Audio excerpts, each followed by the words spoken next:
పెద్దవాళ్లు చెప్పిన ప్రతి చిన్న విషయం వెనుక అర్థం, పరమార్థం, లోతైన సంప్రదాయం, సైన్స్ దాగుంటాయి. వాటిల్లో వాహనాలతో నిమ్మకాయలను తొక్కించడం కూడా ఒకటి.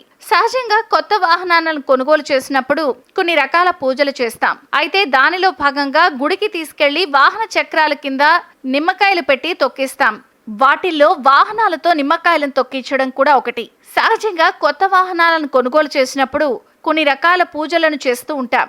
దానిలో భాగంగా గుడికి తీసుకువెళ్లి వాహన చక్రాల కింద నిమ్మకాయలను పెట్టి తొక్కిస్తాం. ఇలా చేయడం వల్ల వాహనం నడిపే సమయంలో ఎటువంటి ప్రమాదం కూడా జరగదని బలంగా నమ్ముతాం. ఈ విధంగా చేయడం వల్ల చాలా మంచి జరుగుతుంది. కొత్త వాహనాలను మాత్రమే కాదు, కొన్ని పండుగలకు కూడా వాహనాలను శుభ్రం చేసి నిమ్మకాయలను తొక్కించడం వంటివి చేస్తూ ఉండాలి. అంతేకాకుండా దీనికి శాస్త్రీయ కారణాలున్నాయి. గుర్రపు బండ్లు మరియు ఎడ్ల బండ్లు రవాణాకు ఉపయోగించిన రోజుల్లో చాలా దూరం ప్రయాణించేవారు. అలాంటప్పుడు బురద మరియు నీటి మధ్యలో ప్రయాణాలు చేయాల్సి వచ్చేది. దీంతో గుర్రాలు మరియు ఎడ్ల కాళ్లకు కొన్ని రకాల ఇన్ఫెక్షన్లు ఉండేవి. బురద మరియు నీటిలో, మట్టిలో ఉండే క్రిములు గుర్రాలు, ఎడ్ల కాళ్లకు చేరకుండా ఉండడానికి నిమ్మకాయలు తొక్కించేవారు. అయితే ఇదే పద్ధతి వాహనాలకు కొనసాగుతూ వచ్చింది. నిమ్మకాయల్లో ఉండే ఔషధ గుణాలు వీటి కాళ్ళకి ఇన్ఫెక్షన్ రాకుండా చేస్తాయి. దీంతో ప్రయాణం సులువుగా జరిగేది. అయితే ఈ ప్రక్రియను ఇప్పటికీ పాటిస్తున్నాం. ఈ విధమైన నమ్మకాన్ని రబ్బర్ టైర్లకు కూడా చేస్తున్నారు. ఇలా చేయడం అనేది ఒక సంప్రదాయంగా మారింది. అయితే దీన్ని పాటించడం వల్ల ఎటువంటి కీడు లేదు కాబట్టి